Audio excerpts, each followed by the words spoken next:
नमस्कार, हम बात करेंगे सिलेंडर के बारे में और सिलेंडर में हम पहले एक इम्पॉर्टेंट बात बताना चाहता हूँ कि हम जानते हैं कि सिलेंडर में अगर एक्स डायरेक्शन से भी हीट ट्रांसफ़र हो सकती है, रेडियल डायरेक्शन से भी हीट ट्रांसफ़र हो सकती है। समझ लो अगर सिलेंडर में एक्स डायरेक्शन से ही सिर्फ हीट ट्रांसफ़र हो रही है सिर्फ, तो सिलेंडर कुछ नहीं प्रॉपर्टीज आएगी, वो प्रॉपर्टीज सारी स्लैब की आएगी। इसका मतलब ये होगा कि you can just normally write T is equal to Q is equal to minus K A area ये pi by four T square into T2 minus T1 upon L. You can write that and सारे formulas लगेंगे, मतलब variation of temperatures और heat transfer और definitely slab का जो वो होता है T1 टेम्परेचर इधर इस सरफेस का, T2 टेम्परेचर इस सरफेस का है। तो अगर सिलेंडर में से हीट जनरेशन हो रही है और मान रहे हैं कि हीट जनरेशन सिर्फ एक्स डायरेक्शन से जा सकती है, so Q into volume heat generated is equal to H into pi by four D square into T minus T infinity plus H into A into T2 minus T infinity, ये भी लिख सकते हैं और ये फार्मूला भी बिल्कुल यहाँ पे वैलिड हो जाएगा।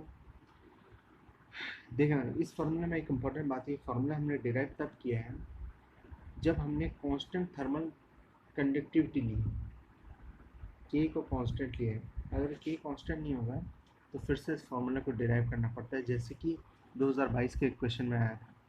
But if heat transfer is taking place in radial direction, अगर समझ लो हीट ट्रांसफर सिर्फ रेडियल डायरेक्शन में होता है, तो नाउ अब ट्राइंगल सिलेंडर की सारी प्रॉपर्टीज आएगी यहाँ पर। अब देखो, मैं पहला केस करता हूँ सॉलिड सिलेंडर का heat generation through solid cylinder. पहली बात, एनर्जी इज ऑलवेज बैलेंस। इसका मतलब Q generation to volume of the solid cylinder is equal to H A area of curve surface T S minus T is T infinity, और T और दूसरा formula T is equal to T S plus Q by four K, Q generation by four K R square minus R square and T max arises at R is equal to zero. ठीक है, बिल्कुल सही। At R is equal to zero, T is equal to T max. Okay, अब हम बात करेंगे hollow cylinder के बारे में। सॉलिड सिलेंडर में यही फार्मूला है, ये फार्मूला जो वैलिड है ये सिर्फ और सिर्फ सॉलिड सिलेंडर के लिए वैलिड है, क्योंकि हमने उसको डिराइव ही ऐसे किया होता है। अगर हॉलो सिलेंडर होगा तो नो, जैसे वो फार्मूला जो हमारे पास है डी स्क्वायर टी सिलेंडर के लिए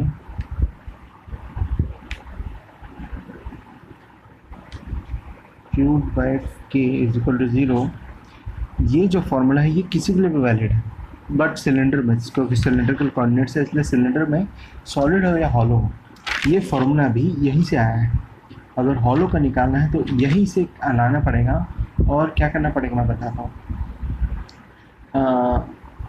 इसमें क्या करना पड़ेगा, तुम्हें क्या निकालना है, टी निकालना है। टी इज़ अ फंक्शन, तो T is a function of some constant आएगा C1 प्लस C2।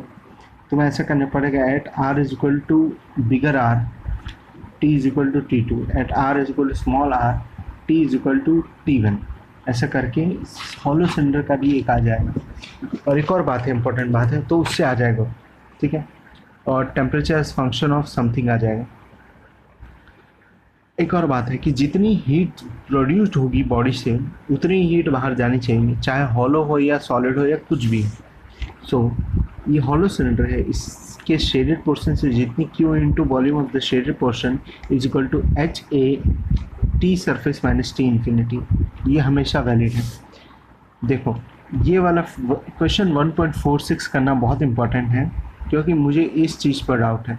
देखो, this is equal to this तो लिखा जा सकता है T2 minus T infinity 1/h है, बिल्कुल लिखा जा सकता है। But T1 minus T2 upon ln R2 upon R1 2 pi KL लिखना, ये मुझे क्योंकि गलत लग रहा है, क्योंकि T ऐसा फंक्शन नहीं है जैसे सिर्फ T एक थोड़ा अलग फंक्शन होगा थोड़ा सा, और थोड़ा सा चेंजेस आएगी मुझे लगता है यहाँ पे, इसलिए don't consider this consider this and this. So Q into volume heat generated is equal to T2 minus T infinity upon HA into T2 minus T infinity। And remember one more important thing कि heat एक scalar quantity है। इसका मतलब heat को directly add किया जा सकता है। इसका मतलब ये है कि समझ लो ये है, ये ऑरेंज शेडेड पार्ट है और ये येलो शेडेड पार्ट है। येलो शेडेड पार्ट में पानी है जो हीट छोड़ रहा है, और ऑरेंज शेडेड पार्ट में हीट जनरेटिंग मटेरियल है जो हीट जनरेट करके बाहर भेज रहा है। तो you can right Q supplied by the hot water, Q rejected by the hot water, plus Q from heat generation is equal to HA T surface minus T infinity. You can write this energy balance. You can do this.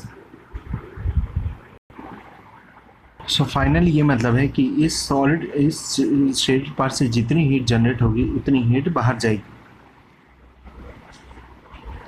T surface minus T infinity upon watch 1/HA। Solid cylinder में heat generation होती है, देखो Q generation into volume of the solid cylinder is equal to HA। A is the curved surface area of the cylinder, which is 4 pi r square Ts minus T infinity। Of course there's an energy balance, से कहीं भी लिखा जा सकता है। और solid cylinder के लिए, सॉलिड स्फीयर के लिए फॉर्मूला होता है T is equal to Ts plus Q by 6K r square minus r square. ठीक है, और ये डिराइव हुआ ऑफ कोर्स स्फेरिकल कोऑर्डिनेट की मदद से। सो हॉलो सिलेंडर का डिराइव करना बहुत मुश्किल बात हो जाएगी, but of course hollow cylinder में भी यू कैन राइट कि वो एनर्जी बैलेंस